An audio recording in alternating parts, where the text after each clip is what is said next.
Halo, Assalamualaikum. Hari ini aku masak oseng teri combrang campur jamur crispy pedas. Kebetulan aku dapat jamur tiramnya yang sedikit kotor kayak gini. Tuh, kelihatan ya ada kotoran di batang-batangnya itu dan di sela-sela bunga jamurnya. Jadi ini mau aku cuci dulu. Tapi kalau teman-teman dapat jamur tiram yang bersih, itu nggak usah dicuci, nggak apa-apa. Buat resep jamur kriuk, memang sebaiknya jamurnya tidak usah dicuci dengan catatan jamurnya itu bersih. Tapi kalau jamurnya ada kotoran seperti ini, wajib dicuci. Sebaiknya pilih jamur yang bersih ya, supaya tidak perlu dicuci agar hasil gorengan jamurnya itu lebih crunchy. Kalau udah dicuci, jamurnya harus benar-benar diperes supaya airnya itu keluar semuanya. Lalu jamurnya disuir-suir. Sekarang aku siapkan buat bahan baluran jamurnya. Terigu, tepung beras, kaldu bubuk, dan garam. Seperti biasa, resep lengkap cek di kolom deskripsi ya.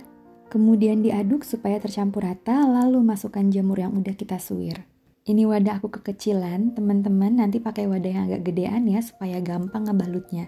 Nah ini tinggal kita balut aja dengan tepung, usahakan harus merata ya jamurnya terbalur tepung supaya semuanya nanti crunchy.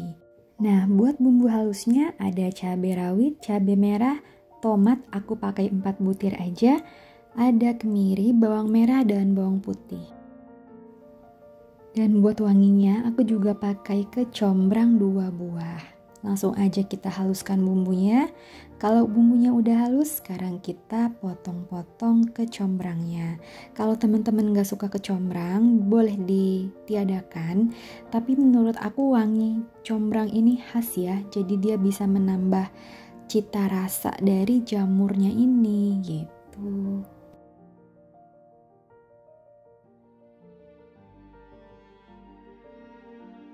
Oke, udah semua. Sekarang kita goreng jamurnya aja.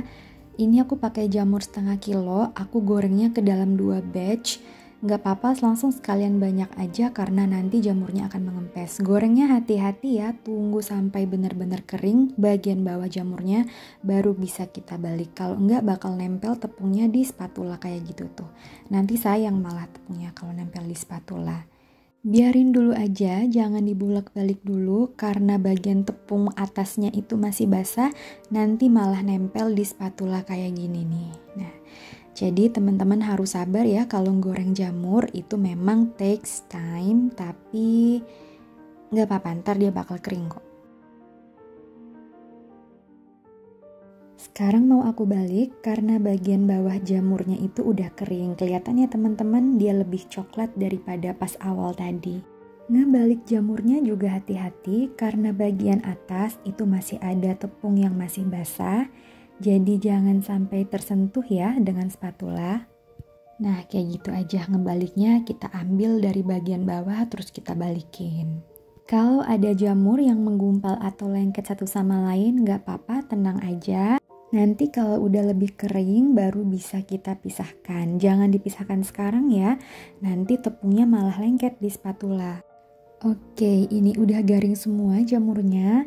Berasa ya kalau jamurnya itu udah garing, di spatula itu bunyi kres. Nah, buat menggoreng jamur teman-teman harus sabar ya, tunggu sampai dia benar-benar garing baru bisa diangkat. Supaya kriuk. Jangan lupa setiap habis menggoreng minyaknya harus langsung dibersihkan ya. Oke, masih di wajan yang sama, ini minyaknya aku kurangi untuk menumis bumbu halusnya. Karena kita pakai tomat agak banyak, 4 buah tomat, jadi dia pasti akan meletup-letup gitu. Itu bukan dari minyaknya ya teman-teman, tapi dari air tomatnya. Nah, better buat teman-teman pakai wok atau wajan yang lengkung. Jangan pakai pan ya, kalau pakai pan pasti bakal muncrat kemana-mana. Biarin dulu aja sambil sesekali dibulak-balik, gak usah panik, nanti juga lama-lama airnya bakal menyusut sendiri kok. Seperti ini, udah lebih menyusut ya airnya. Aku tambahin garam setengah sendok teh, kaldu bubuk setengah sendok teh, lalu diaduk rata. Nah, buat cabai masaknya harus sampai tanek ya, supaya yang makan gak sakit perut. Lupa gulanya belum aku masukin. Aku pakai 2 sendok teh gula pasir. Dan tadi aku cobain masih kurang sedikit asin, jadi aku tambahin lagi garam setengah sendok teh. Aduk rata lagi. Nah, ini lama-lama semakin kering cabenya, jadi aku tambahin minyak sedikit aja.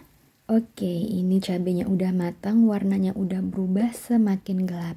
Sekarang kita masukin bunga kecombrang yang udah kita potong tadi. Nah, buat combrang gak perlu lama masaknya, hanya untuk aroma dan rasanya menyatu dengan cabai. Kalau kelamaan malah aromanya menguap. Setelah itu aku taburi dengan ikan teri nasi. Di sini aku pakai 3 sendok makan penuh. Lalu diaduk rata lagi sebentar aja, nggak perlu lama. Setelah merata, matikan kompornya, masukin jamur, lalu diaduk rata lagi. Udah gitu aja. Simple banget kan resepnya. Ini buat orang yang suka makan lauk yang keringan pasti suka banget. Selamat mencoba. Thank you for watching. Kalau suka sama videonya, subscribe dan like ya.